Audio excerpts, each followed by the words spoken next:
China is pretty much up in the top signals intelligence collection operations together with the Five Eyes partners, using a host of proxy organizations. The scope of collection activity, it's everything from graduate students in universities visiting business delegations, stealing population level data sets. TikTok, part of China's cognitive operations. China, the rising power, quite happy to utilize, exploit, and to benefit from such chaos. China sees this as something that distracts the United States and its Western allies to focus on the Indo-Pacific. China's intelligence services have at their disposal. They seem willing to pay people very considerable sums of money. Is there a specific case you have in mind?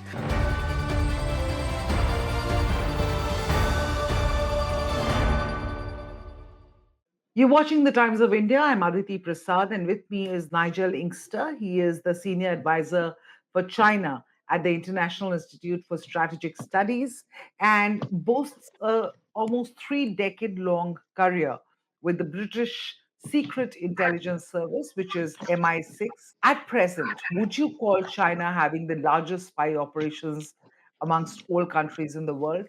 Well, that's a difficult thing to judge because, of course, you have organizations like the US National Security Agency that engages in very extensive signals intelligence collection operations together with the Five Eyes partners.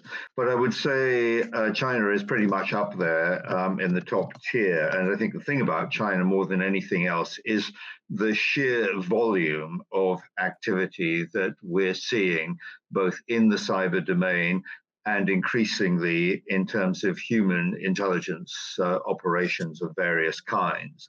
So yes, and I think the issue for a lot of security and intelligence services around the world is precisely the issue of volume, the sheer numbers of people involved, the sheer quantity of operations that are taking place. What is the various covert methods by which China, particularly since that's your area of expertise per se, that China is using for spying? Well, I think the first thing to say is that this goes beyond simply China's formally designated intelligence agencies, the Ministry of State Security, which is the main civilian agency, and the Military Intelligence Agency. It goes beyond that, and it is best conceived as a kind of all-of-nation undertaking. We have a number of organizations apart from the intelligence services that are engaged in a range of activities that range from overt to highly covert, all designed to collect intelligence, to exercise influence in China's favor. An obvious example being the United Front Work Department that under Xi Jinping has been given very substantial resources and a wide-ranging remit. So it's more than just the intelligence agencies per se. We also see China's intelligence agencies and other entities using a host of proxy organizations, essentially private hacking and private security groups that operate on behalf of the state. So it's a very wide-ranging effort involving multiple actors, not just the intelligence agencies. The US Congress has also just cracked down on TikTok, which has admitted that some of its employees had been spying on American journalists. How do you view this? But they've not banned TikTok yet.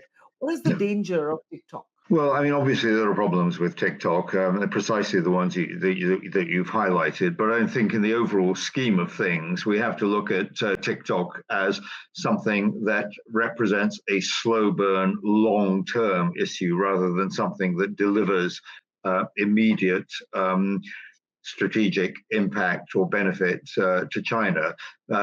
TikTok, I think, is best seen as part of China's engagement in what we at IISS are terming cognitive operations, operations which are designed to shape and influence the thinking of target populations, particularly in the West.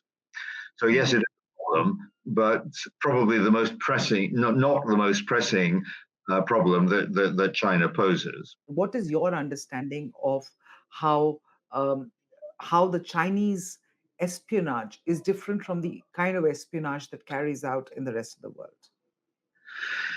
Well, as I said, I think one of the key things is the sheer volume, the numbers of individuals involved, the scope of collection activity. It's everything from graduate students in universities, visiting business delegations.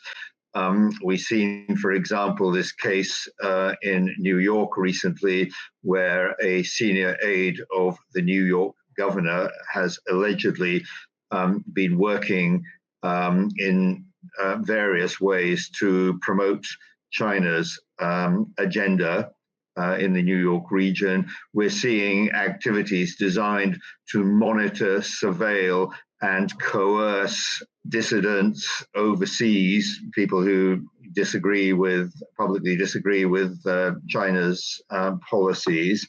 And we're seeing pervasive cyber espionage operations. What strikes me is that at the moment it's very much a case of quantity over quality. If you look at individual Chinese espionage operations, they're a curious combination of sophistication and clumsiness. And it seems to me pretty clear that China is increasingly unconcerned about being caught out in engaging in espionage operations. They really don't care anymore. They're just going to do it. And that makes it much more difficult to deal with. Most governments, when they engage in espionage, are concerned to minimize risks, engage in damage limitation. China doesn't seem to be so concerned about that.